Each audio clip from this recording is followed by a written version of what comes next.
4 నుండి 2014 దాకా కాంగ్రెస్ ప్రభుత్వం ఉండే. కాంగ్రెస్ ప్రభుత్వంలో నేతన్నలకు సంబంధించి సిరిసిల్ల ఉమ్మడి రాష్ట్రంలో కూడా అలాంటి 2009 నుంచి 14 దాకా పార్లమెంటు సభ్యుని నా నియోజకవర్గంలో ఉన్నటువంటి సిరిసిల్ల శాసనసభ నియోజకవర్గానికి సంబంధించి నేతన్నల కొరకు అనేకమైనటువంటి కార్యక్రమాలు తీసుకున్నాం. ఆనాడు వాళ్ళకు ఒక భరోసా ఇచ్చినాం. మహిళలకు కావచ్చు, ఈ రంగంలో ఉన్న కార్మికులకు కావచ్చు, ఆరోగ్యానికి సంబంధించి కావచ్చు 12,000 కార్డ్స్, వాళ్ళకు రేషన్కు సంబంధించి 35 కిలోల బియ్యం ఇచ్చేటువంటి కార్డ్స్ను ఇచ్చినాం. 2014 తెలంగాణ వస్తే మా జీవితాలు బాగుపడతాయి అనుకునేటువంటి ఆలోచనలో ఉన్నటువంటి పరిస్థితులల్లా పేనం మీదకి పొయ్యిలపడ్డట్టు ఆ కార్డులని రద్దు చేయడమే కాకుండా వాళ్ళకి ఏదో చేస్తున్నట్టు ముఖ్యమంత్రి గారు అందరినీ కూడా ఇంటికి భోజనానికి పిలిచి విందు భోజనం ఏర్పాటు చేసి పెద్ద పెద్ద హామీలు ఇచ్చినాడు. ఇవాళ శవరాజకీయాలు చేస్తున్న టీఆర్ఎస్ నాయకులకు సూటిగా అడుగుతా ఉన్నాం. ఇలా చనిపోవడానికి కారణం 4 నెలలుగా ఏర్పడ్డ కాంగ్రెస్ ప్రభుత్వమా, మీరు గత 10 సంవత్సరాలుగా మోసినటువంటి పాపం, జమ చేసిన పాపం, వాళ్లకు చేసిన పనికి డబ్బు చెల్లించకుండా అప్పుగా పెట్టినటువంటి పాపం కాదా అని అడుగుతా ఉన్నాం. మీరు వాళ్ళు చేసిన పనికి పైసలు ఇచ్చి ఉంటే ఇవాళ ఇటువంటి పరిస్థితి ఏర్పడునా అని అడుగుతా ఉన్నాం. ఇలా మా ప్రభుత్వం వచ్చిన తర్వాత నేనే స్వయంగా స్థానిక నాయకులతో పాటుగా అక్కడ ఉండబడేటువంటి మా వేములవాడ శాసనసభ్యుడు ఆది శ్రీనివాస్ గారిని తీసుకొని నేతన్నలకు సంబంధించి సమావేశం ఏర్పాటు చేసి వాళ్ళ సమస్యలన్నీ తెలుసుకోవడమే కాకుండా గౌరవ ముఖ్యమంత్రి గారి దృష్టితో పాటుగా ఆర్థిక శాఖ మంత్రి, ఉప ముఖ్యమంత్రి గారి దృష్టికి కూడా తీసుకొచ్చి మొదటి దశలో 50 కోట్ల రూపాయల పెండింగ్ బకాయిలను కూడా ఇచ్చినాం. ఇవాళ రేపో మళ్ళొక 50 కోట్లు ఇవ్వబోతా ఉన్నాం. మొదటి వారంలో పూర్తిగా బకాయిలు చెల్లించే విధంగా ప్రణాళిక చేసుకున్నాం. ఇవన్నీ కూడా పాత బకాయిలు. మేము సూటిగా అడుగుతున్నాం, ఎందుకు మీరు ఈ బకాయిలు ఇలా సిరిసిల్ల చేనేత కార్మికులకు చెల్లించకుండా పాత పనికి ఎందుకు ఇవ్వలేదు? ఇవాళ జరుగుతున్నటువంటి నేను ఇద్దరు హత్య చేసుకున్న కారణాలు ఏమైనా ఇవాళ వాటి గురించి మనం అధికార పార్టీగా నా కన్సర్న్, మా సానుభూతి, మాకు సంబంధించిన వాళ్ళ పట్ల ఏ విధంగా వ్యవహరించాలనే ఒక విధానం ఉంది. ప్రతిపక్షంలో మీరు నేను కేటీఆర్ గారు ఏం చేస్తా ఉన్నా, 2009-14 నేను అధికారంలో ఉన్న ప్రతిపక్ష శాసనసభ్యుడి ఆత్మహత్యలు వద్దు, బతకడమే ముద్దరు ర్యాలీ తీసినటువంటి మాటలు జ్ఞాపకం చేస్తా ఉన్నా. మీరు ధైర్యం ఇవ్వాల్సింది పోయి కార్మికులను అధైర్యపడే విధంగా రాజకీయ లబ్ధి కొరకు ఈరోజు ఆ చావులు ఉపయోగించుకుంటా ఉన్నారే, ఇది మంచిదా అని అడుగుతాను. నేను దయచేసి సిరిసిల్ల నేతన్నతో పాటుగా ఎక్కడ ఉన్నా నేతన్నలకు విజ్ఞప్తి చేస్తున్నా, ఈ ప్రభుత్వం బలైన వర్గాలకు సంబంధించి ముఖ్యంగా నేతన్నలకు సంబంధించి సానుకూలమైన నిర్ణయాలు తీసుకుంటుంది. ఇప్పటికే తెలంగాణ ప్రభుత్వం జీవో నెంబర్ 1 ద్వారా మొత్తం రాష్ట్రంలో ఉత్పత్తి అయ్యేటువంటి బట్టలని వాళ్ళు ఓపెన్ మార్కెట్ అమ్ముకోగా ఆర్వీఎం కావచ్చు లేదా మిత్రత్ర ప్రభుత్వ అవసరాలకు ఆర్టీసీ కానీ అన్ని ప్రభుత్వ సంవత్సరాలకు ఎక్కడెక్కడైతే బట్టలు అవసరం పడతాయో స్కూల్ చిల్డ్రన్స్ యూనిఫామ్తో సహా మొత్తంగా మీ దగ్గరనే కొనడానికి నిర్ణయం తీసుకున్నాం జీవో 1 ద్వారా. ఆ జీవో 1 అనేటువంటిది మీకు సంబంధించి భవిష్యత్తులో ఆ ఫలాలు అందుకునేటువంటి స్టేజ్లో దయచేసి ఎవరు కూడా అధైర్యపడకండి. నేను ఆసాములను యాజమాన్లను కోరుతా ఉన్నా, ఎవరైనా ఆర్థికంగా ఇబ్బంది ఉంటే, ఆరోగ్యపరంగా ఇబ్బంది కలిగితే వాళ్ళని అన్ని రకాలుగా ఆదుకోండి, మీకు ప్రభుత్వం అండగా ఉంది. వాళ్ళకు కూడా కోరుతాను, మీకు ఎక్కడైనా నేరుగా అటువంటి తీవ్రమైన కష్టం వస్తే యాజమాన్యం సహకరించకపోతే, ప్రభుత్వ పరంగా అక్కడి వాళ్ళు సహకరించకపోతే మీ బిడ్డను నేతన్నా గీతన్నా వేరు కాదనేటువంటి వర్గం నుంచి వచ్చినటువంటి వ్యక్తిని తప్పకుండా మీ అందరికీ అండగా ఉంటామనే మాట మనం చేస్తానా. దీని మీద ఇలా కావాల్సుకుని రాజకీయం చేస్తున్న వ్యక్తులు చెప్తానా, మీకు చేతనైతే ఆ వర్గాల నుంచి ఉన్నటువంటి అనేక మంది నాయకులు అక్కడ టీఆర్ఎస్ కు సంబంధించిన ప్రవీణ్ కావచ్చు, చక్రపాణి కావచ్చు, రాము కావచ్చు, ఇంకొకరు కావచ్చు, అందరూ కూడా శివ రాజకీయాలు మానుకొని వీలైతే మిస్టర్ శ్రీనివాస్ ఎవరైనా సరే వాళ్ళ సహకారం అందించే ప్రయత్నం చేయండి. ప్రభుత్వం తరఫున మీకు పార్టీలు ఏదైనా రాజకీయం ఏదైనా శివ రాజకీయాలకు సంబంధించిన అవకాశం ఇద్దని కోరుతా ఉన్నా. అదొక వృత్తి. ఇవాళ నేను మొన్న సిరిసిల్లో ఉన్న వాళ్ళందరినీ కోరినా, ఇవాళ ధర్మవరం చీరలకో, గద్వాల్ చీరలకో, పోచంపల్లి చీరలకో, సిద్దిపేట గొల్లబామ చీర అనే పేర్లున్నాయి. అవి నేతన్నలు చేనేతకు సంబంధించి మన దగ్గర కూడా అది టెక్స్టైల్ అయితే కూడా కావచ్చు, పాలిస్టర్ అయితే కావచ్చు, ఇంకోటి కావచ్చు, సిరిసిల్లకు సంబంధించి ఒక ప్రత్యేక బ్రాండ్ ఉండాలి, ఆ గౌరవం ఉండాలి. ఎందుకంటే సిరిసిల్లలో అనేకమైనటువంటి జ్ఞాన సంపత్తి కలిగిన మేధావులు, ఇందులో టెక్నాలజీ దానికి సంబంధించినటువంటి ఉన్నారు. భవిష్యత్తులో ఇదే నిఫ్ట్ ఏదైతే నేషనల్ ఫ్యాషన్ టెక్నాలజీ ఉంది కదా, లేదా టెక్నాలజీ ఫ్యాషన్ టెక్నాలజీ ఉందో దానికి సంబంధించి అక్కడ కూడా ఒక బ్రాంచ్ పెట్టే విధంగా అక్కడ ఉండబడేటువంటి ఉత్పత్తిని మోడర్నైజేషన్ ఏ విధంగా చేయాలనేటువంటి ఆలోచన చేస్తాం. ప్రభుత్వం చేయలే, గత ప్రభుత్వం కేంద్రం నుంచి కొట్టాల చేయలేకపోయింది. అక్కడ పార్లమెంట్ సభ్యుడు కూడా అచేతనంగా ఇలా దేశంలో స్వతంత్రం వచ్చిన తర్వాత మొట్టమొదటిసారి వస్త్ర రంగంపై జీఎస్టీ చేసినటువంటి ప్రభుత్వం బీజేపీ ప్రభుత్వం. ఇవాళ ఆయన కూడా శివరాజకీయం చేస్తా ఉన్నాడు. నేను అడుగుతా ఉన్నా, 5 సంవత్సరాలు పార్లమెంట్ సభ్యుడు నీ నియోజకవర్గంలో ఉన్నటువంటి సిరిసిల్ల కొరకు ఏదైనా ఒక్క పని చేసింది చూపెట్టమని అడుగుతా ఉన్నాం. దేశంలో 4 క్లస్టర్లు ఇస్తే సిరిసిల్లకు సంబంధించిన ఏర్పాటు చేయమని అడిగితే చేయలేకపోయినావు. ఆనాడు ఉన్నటువంటి మాజీ ఎంపీ వినోద్ కుమార్ గారు ప్లానింగ్ బోర్డు వైస్ చైర్మన్ గా ఆ క్లస్టర్ తీసుకుపోయి ఎత్తుకొని వరంగల్లో పెట్టేశారు. ఇవాళ కూడా తెలంగాణ రాష్ట్రంలో 40,000 పవర్ లూమ్స్ ఉంటే 30,000 చిల్లర పవర్ లూమ్స్ ఓన్లీ సిరిసిల్లలో ఉంటాయి. అటువంటి ప్రాంతాన్ని అభివృద్ధి చేయాల్సింది పోయి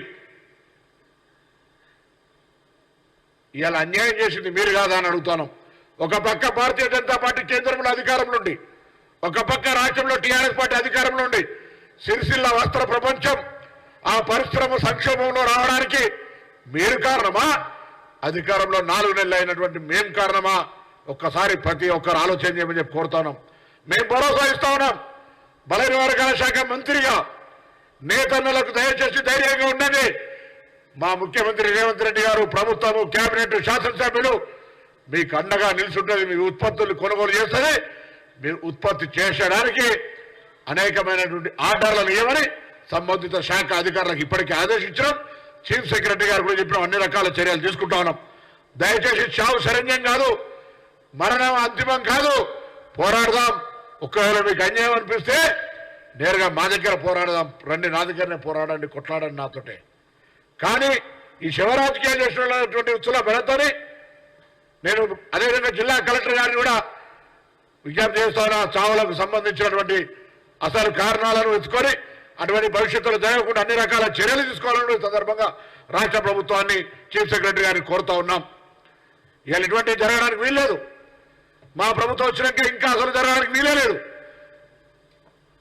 నేను ప్రత్యేకించి మెప్మా అధికారిని కూడా కోరినాం. గతంలో రాజశేఖర రెడ్డి గారు ముఖ్యమంత్రిగా ఉన్నప్పుడు 2004లో అధికారంలోకి వచ్చినాక అందరికీ మహిళా సంఘాలకు లోన్లు 2 లక్షలు 3 లక్షలు ఇస్తే వాళ్ళకి ఆనాడే ఆర్థికంగా ఎదగడానికి చిన్న చిన్న వ్యవస్థ పెట్టుకోవడానికి పబ్లిక్ గార్డెన్లో పిలిచి 10 లక్షల రూపాయలు లోన్ ఇచ్చినటువంటి పరిస్థితి. ఇవాళ వాళ్ళందరూ కూడా చాలా రకాలుగా ఆర్థికంగా మహిళలు కూడా చేతి వృత్తులు చేసుకోనో, స్వయం సంపాదన చేసుకోనో, కుటుంబానికి ఆసరాగా నిలుచుకోవడానికి పనిచేసే విధంగా పనిచేస్తాం. 10 సంవత్సరాలు ముఖ్యమంత్రి కొడుకు యువరాజు స్వయంగా ముఖ్యమంత్రికి సంబంధించినటువంటి వ్యవస్థ అక్కడ పనిచేసి కూడా 4 నెలలనే ఆత్మహత్యలు చేసుకునే పరిస్థితి వచ్చిందంటే దీని పైన ఎట్లా పైన పటారం లోన లొటారం అన్నట్టుగా ఊపర్ శర్వాణి అందరు పరిశాని తప్ప నువ్వు చేసింది ఏంది? నిజంగా ఒకళ్ళు నిర్మాణాత్మకంగా చేసుంటే అది 4 నెలల్లో కూలిపోవద్దు కదా, 4 నెలలనే ఆత్మహత్యలు చేసుకునే పరిస్థితి రావద్దు కదా. నేను వాళ్ళందరికీ అదే కొడతా ఉన్న నేతన్నలకు, గతంలో నేను పార్లమెంటు సభ్యుడిగా ఉన్నాడు, అప్గ్రేడేషన్ చేసినాం. ఇవాళ వర్క్ టు ఓనర్ అనే దాని మీద షెడ్స్ తయారైనాయి, వాళ్ళందరూ కూడా ఇస్తాం. ఎక్కడ అదేని పడకండి, స్కీమ్ తయారైతా ఉంది. అధికారులు మేము కూర్చొని నేతలకు ఏం చేయాలి, యార్ను సబ్సిడీ ఇవ్వాలా, వర్క్ టు ఓనర్ కింద లూమ్స్, కొత్త టెక్నాలజీ లూమ్స్ ఇవ్వాలా, ఏ విధంగా ఆ వృత్తిని కాపాడుకోవాలి.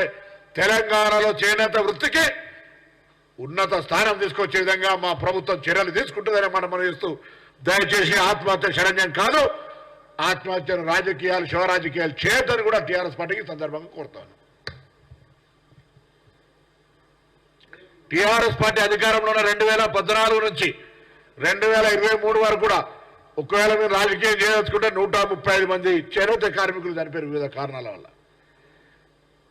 లెక్కలు పంపంటే చావు వివరాలతో సహా వారి కుటుంబాల వివరాలన్నీ కూడా గౌరవ శాసనసభ్యుడు కేటీఆర్ గారు పంపిస్తా. స్థానిక నాయకత్వం తెలుసు ఇది సున్నితమైన అంశం. ఒక చావుకు సంబంధించి, ఒక నేత వర్గానికి సంబంధించిన అంశాన్ని రాజకీయం చేసే ప్రయత్నం చేయకండి. మేము సిన్సియర్గా ఆ సమస్యను అధిగమించడానికి చేస్తున్న ప్రయత్నానికి ప్రతిపక్ష పార్టీగా సహకరించే ప్రయత్నం చేయగలిగితే చేయండి, లేదా మీరు వైఫల్యం పొందిరు 10 ఏళ్లలో చేయలేకపోయారు, ముక్కు నోరు మూసుకొని సపరేట్ కూర్చోమని కోరుతాను.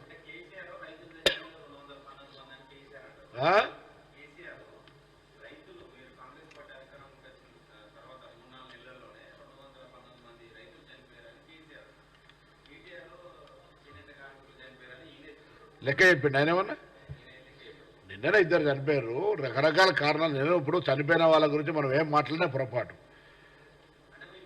కాబట్టి నేను ఒకటే వాళ్ళని కోరుతా ఉన్నా, అయ్యా కేసీఆర్ గారు, కేటీఆర్ గారు, మీరు చనిపోయిన వాళ్ళకు సంబంధించి రాజకీయం చేసేటువంటి ప్రయత్నం చేయగలరు. మేము ఎన్నడూ కూడా, మేము ఉద్యమ సందర్భంగా కూడా, మేము నిజంగా కూడా ఒకవేళ ఆనాడు తెలంగాణ ఉద్యమ కారణంగా శవరాజకీయాలు చేయదలుచుకుంటే, మీరు అనేకమైన శవరాజకీయాలు చేసిన సందర్భంలో మనం చనిపోతే కూడా అది తెలంగాణకు సంబంధించిన అంశం మీద అన్నప్పుడు మేము తెలంగాణ రావాలనే ఆలోచనతో ఊపుకున్నాం.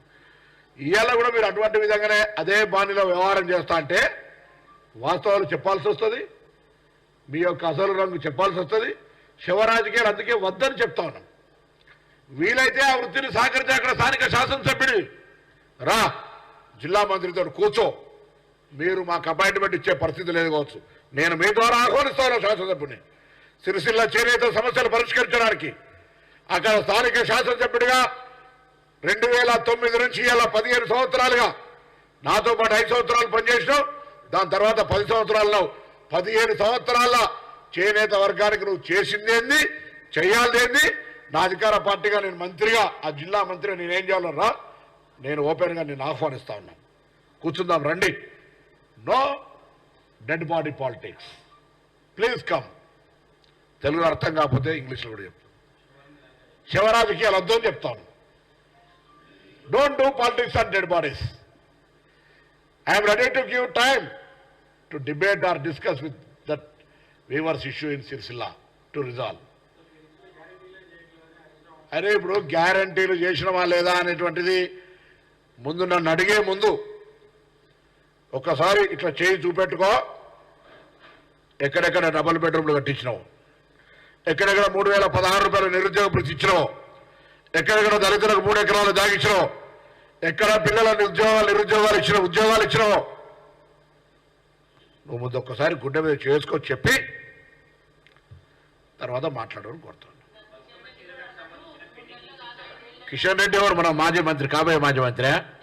టీఆర్ఎస్ కేసీఆర్ అపాయింటెడ్ బీజేపీ ప్రెసిడెంటా ఆయనేనా?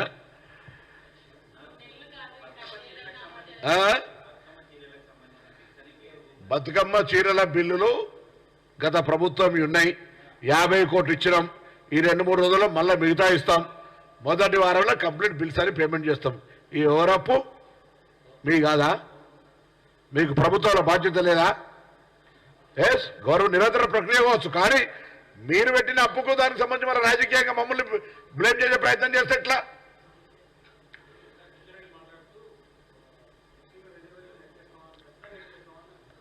దురదృష్టకరం. మొదటి దశ ఎన్నికల తర్వాత ఒక ప్రధానమంత్రి స్థాయి లాంటి వ్యక్తి గత 4 రోజులు వస్తున్న ప్రకటనలు చూస్తే యావత్ దేశం, సభ్య సమాజం అవమానపడుతూ ఉంది, అసహించుకుంటుంది.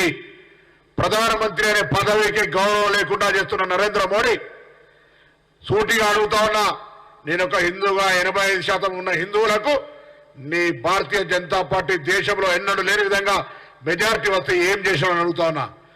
దేశ సంపదను ఆదాని అంబానీలకు దోచిపెట్టి రేపు కాంగ్రెస్ వస్తే వాళ్ళ దగ్గర నుంచి తీసి దేశ ప్రజలకు పంచుతారనే భయం కొద్దీ ఇవాళ దేశ ప్రజల లోపల ఒక అలజడి సృష్టించడానికి కాంగ్రెస్ అధికారంలోకి వస్తే ముస్లింలకు మీ సంపద పంచుతుంది, మంగళసూత్రాలు గుంజుకుంటుంది, ఇండ్లు గుంజుకుంటుంది, హనుమాన్ చాలీసా చదువుని అంటూ ఉన్నది.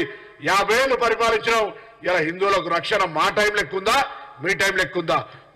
ఇలా మాంసము గోమాంసం ఉంటామా, ఎద్దు మాంసం ఉంటామా, లేదు ఇంకేది అలకబీరో నా హయాంలో ఎంత ఎగుమతి అయింది, నరేంద్ర మోడీ హయాంలో ఎంత ఎగుమతి అయిందో ఈ దేశ ప్రజలకు తెలవాల్సిన అవసరం ఉంది.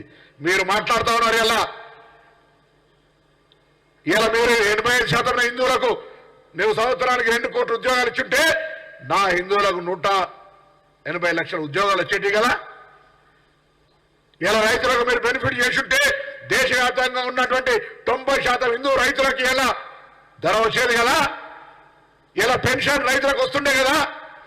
దేశ సంపదను ఆదాని అంబానికి దోచిపెట్టి ఇలా మొదటి ఫేజ్ ఎన్నికల తర్వాత భారతీయ జనతా పార్టీ డ్రాప్ పడిపోతుంటే దేశ ప్రజల్లో ఒక కన్ఫ్యూజన్ క్రియేట్ చేయడానికి ప్రధానమంత్రి స్థాయి అయినే నరేంద్ర మోడీ లాంటి వ్యక్తి ఒక మతం పరంగా మాట్లాడుతుంటే కిషన్ రెడ్డి లెక్క కేసీఆర్ అపాయింటెడ్ చేస్తే అపాయింట్ అయిన బీజేపీ ప్రెసిడెంట్ ఆయన మాట ఒక విలువనా?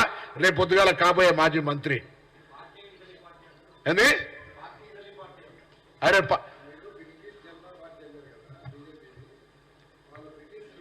మల్లికార్జున ఖార్గే ఇప్పుడు సరే ఈ దేశానికి కోడలుగా వచ్చిన తర్వాత ఆ భారత సంస్కృతి కూడా తెలియన్నాడు, ఆ భారత జనతా పార్టీ ఉన్నాడని ఏం చెప్తారు చెప్పండి?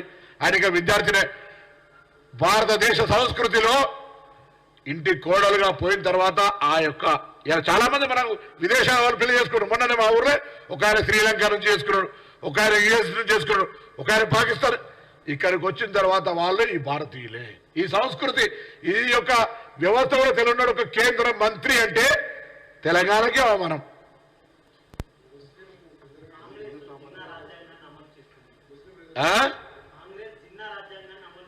ఇప్పుడు వాళ్ళకి వేరే జిన్నాలు ముస్లింలు. నేను అడుగుతా ఉన్నా, ఇలా నిజంగా నీకు చేతనైతే 10 సంవత్సరాలుగా నరేంద్ర మోడీ గారి ప్రభుత్వం భారతదేశానికి ఏం చేసింది, భారతదేశ ప్రజల కొరకు ఏం చేసింది? నేను తెలంగాణ బిడ్డగా అడుగుతా ఉన్నా, తెలంగాణలో ఓటు అడిగే హక్కు భారతీయ జనతా పార్టీకి ఉందా? కారణాలు 4 చెప్తా ఉన్నాయి. ఇలా తెలంగాణ విభజన 2 సభలో వ్యతిరేకించిన వ్యక్తి నరేంద్ర మోడీ. తెలంగాణ అమరవీరులను అవమానపరిచి తెలంగాణ ఏర్పాటును అవహేళన చేసిన వ్యక్తి. నెంబర్ 2 విభజన హామీలు అమలు చేయలే. నెంబర్ 3 తెలంగాణకు విద్య వైద్య పరిశ్రమ ఏ సంస్థలు కూడా చేరినటువంటి వ్యక్తి. ఇలా తెలంగాణకు మిగతా 29 రాష్ట్రాల్లాగానే మా పన్నులు తీసుకొని మాకేమైనా ఇచ్చినప్పుడు తప్ప ప్రత్యేకించి తెలంగాణ అభివృద్ధి కొరకు ఒక్క నిర్ణయం చెప్పండి, ఒక సింగిల్ డిసిజన్ చెప్పండి. చాతగాని దద్దమ్మలు 4 ఎంపీలుండి తెలంగాణకు వ్యతిరేకంగా ప్రధానమంత్రి మాట్లాడితే తప్పు, ఇది తెలంగాణ అమరవీరులను అవహేళన చేసినట్టు. తెలంగాణ ఏర్పాటులో మన నాయకురాలు సుష్మా స్వరాజ్ గారు సపోర్ట్ చేసింది అది చెప్పలేకపోతుండ్రే. తెలంగాణ విభజన హామీలు అమలు కావాలని అడగలేకపోతుండ్రే. ఏ ముఖం పెట్టుకుంటారు మీరంతా? ఇలా అందుకే నేనైతే ఒక విద్యార్థి రాజకీయాల నుంచి వచ్చిన రైట్. నేను మొదటి నుంచి భారతీయ జనతా పార్టీ విద్యార్థి సంఘాలకు వ్యతిరేకంగా పనిచేసి ఉండొచ్చు.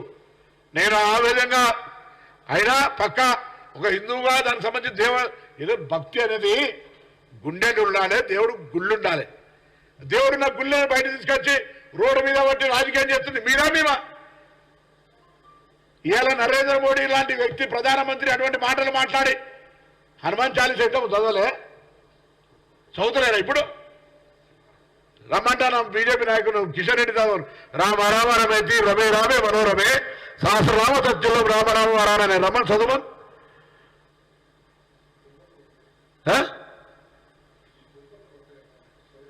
ఆయన కనుక అబ్దం అవార్తారం దాతారం సర్వసంపదం లోకాభిరామం శ్రీరామం భూయో భూయో నమమ్యాం. 2 మంత్రాలు పౌరుల మంత్రాలే బాబు, రమ్మని అంజలి. ఇంకా చాలా ఉన్నాయి, చాలా చెప్పగలుగుతాం. కానీ చెప్తాను అట్లనే ఊరికేనే ఏదో బ్రాండ్ అంబాసిడర్ హిందువులకు అని మీరు అనుకోకండి. మా బావ కూడా జాతర ఎట్లా చేస్తారు, సెలబ్రేషన్స్ పండుగ తక్కువ చేసినావా, ఎల్లమ్మ బోనాలు చేస్తాం, ఎట్లా చేస్తాం మేము. మంత్రికి ఇంత ఎగిరి డాన్స్ చేస్తుంటాం. అరే మీకు ఆ సంస్కృతే లేదు, మీరు ఓన్లీ ఆ ప్లేట్లలో కార్లలో వస్తుంటారు పెట్టుకొని పోయి ఇట్లా పెట్టి విగ్రహాలు పెట్టి తీసుకుంటారు. ఇవాళ మీరు రాముడి విగ్రహాలు ఫోటోలు మంచి అక్షింతలు. అరే నిన్ననే శ్రీరామణం అయింది వారం కింద, కళ్యాణం జరిగిన తర్వాత అక్షింతలు వస్తాయి, ముందే మీరు అక్షింతలు వస్తున్నారు.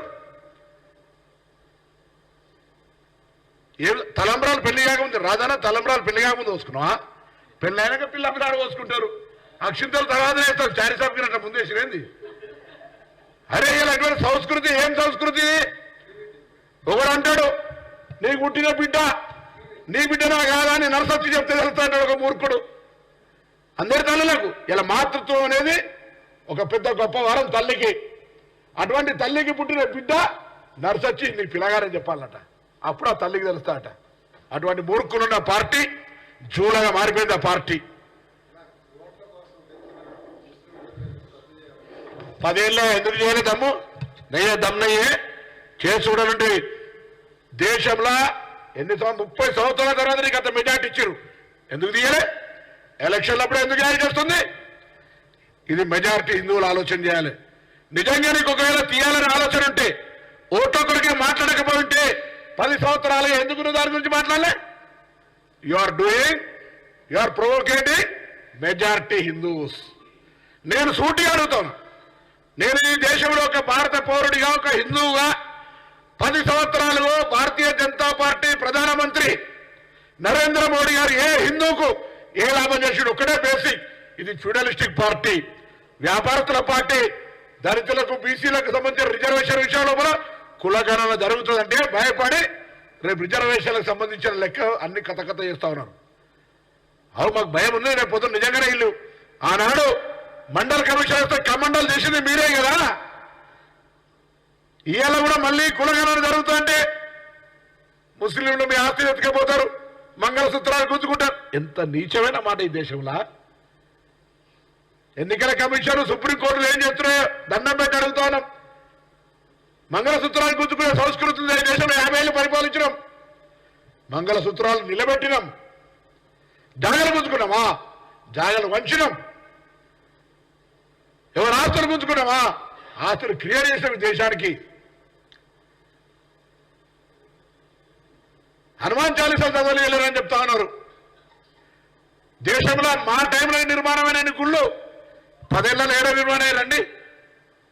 ఏదైనా ప్రత్యేకించి సీజీఎఫ్ కామన్ గుడ్ ఫండ్ కింద దేవాలయాల నిధులకు ఏమైనా ప్రత్యేక కేటాయించినవా? మాట్లాడి ఎన్నికల లబ్ధి కొరకు ఇక్కడ ఎట్లయితే ఇప్పుడు సిరిసిల్లలో శివరాజకీయాలు చేస్తా ఉన్నారో దేశవ్యాప్తంగా ఇటువంటి అనేకమైనటువంటి phase 1 గ్రాఫ్ పడిపోయిన తర్వాత ప్రధానమంత్రి స్థాయి, that is example for coming results.